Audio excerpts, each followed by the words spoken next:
क्या आप जानते हैं, लोग आपको कभी वैसा नहीं देखते जैसे आप खुद को समझते हैं, बल्कि वो सिर्फ वही देखते हैं जो आप नहीं करते।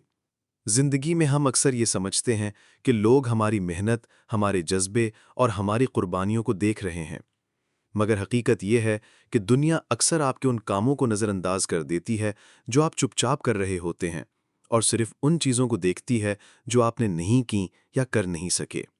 यही बात इशफाक अहमद साहब ने एक जुमले में समूदी है।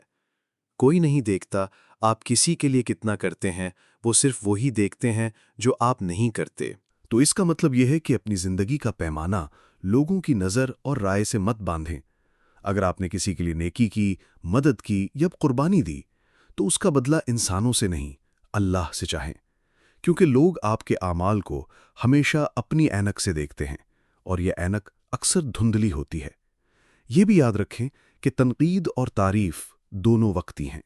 आपका असल मकसद अपने दिल को मुतमईन रखना और अपनी नीयत को साफ रखना होना चाहिए, क्योंकि आखिरकार अल्लाह वो सब जानता है जो आपने किया, और वो भी जो आपके दिल में था। अगर आप भी इस बात से इत्तफाक करते हैं कि नीयत अल्लाह के लिए होनी चाहिए, तो इस वीडियो को लाइक करें, दूसरों तक पहुंचाने के लिए शेयर करें, और मज़ीद ऐसी ज़िंदगी बदलने वाली बातों के लिए चैनल को सब्सक्राइब ज़रूर करें।